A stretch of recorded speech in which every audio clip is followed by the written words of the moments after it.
my god, $28 for cookies? I know math is hard when you're an idiot, but like if you're a broke boy, just say so. That moment didn't ruin the brand. It exposed it. Last week, she finally explained what happened. It taught me that what it means to be a content creator is very, very, very different from what it means to be a business owner. So I realized, maybe this isn't the right time for me to be the face of a product. I stepped away from the company. I didn't take any profits, though it was making money. 2 clips, 2 years apart. The same person. But somehow, the second one is more revealing than the first. Most coverage treated this as a pricing controversy. The reason that framing fails is because it misses what's actually being sold. In 2023, Pokimane launched Mina Snacks. $7 for a bag of cookies. A 145% markup over the Costco version it was based on. At this point, you're probably thinking, okay, but creators mark things up all the time, so why did this blow up? The mistake most people make is looking at the ingredients and price tag. But you aren't buying cookies. You're buying proximity to the creator vouching for the brand. It works when the trust is intact. Pokimane built her brand by being the person who called out other people for doing exactly what you saw in the first clip.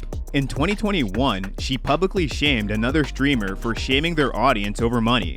Back then, she argued that $5 is a meaningful amount of money depending on your circumstances, and that diminishing that reality is a shitty take. 2 years later, someone questioned her $7 cookies and her response was, "Math is hard if you're an idiot. If you're a broke boy, just say so." Now, you're probably thinking, wait, if she knew that was wrong, why did she do it anyway?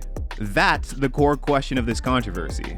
Not the cookies, that specific value system, which is where this entire thing falls apart. Wow, the chick that charged $30 for 3 bags of cookies of a brand she copied. Then, when people voiced their concerns of the price, she called them broke and poor and unsuccessful. I'm shocked it didn't work out. Not as much as Kaya. This bitch is so fake it's absurd. Tectone is being sarcastic, but he's also just describing a sequence of events. The reason this sequence matters is because it reveals the exact moment the brand died. The worst possible thing you can do when your audience pushes back on price is to stop defending the product and start attacking the customer. When you tell a critic, if you're a broke boy, just say so, you aren't just being rude. You are creating what I call the persona gap. What she was actually selling was a persona. Relatable, progressive, and audience first. But the broke boy comment revealed the gap between that persona and the person she really is. You might notice that the clip itself wasn't the problem. It was the incongruity. Audiences don't just react to what you say. They react to what it reveals about who you actually are when the stakes are real. Before the ship sank, she jumped off the Titanic, got on a fucking small boat, right, and left. That's exactly what happened.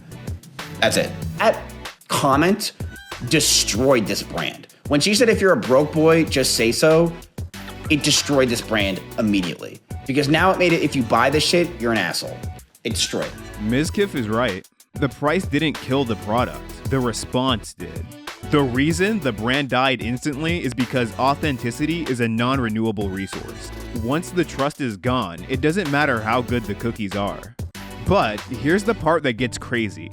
Her explanation this week actually made the problem worse. Her defense is that being a creator and a business owner are different, but she applies that insight entirely backwards. Never mistake the platform for the problem. The cookies didn't fail because they were creator-backed. They only existed because they were creator-backed.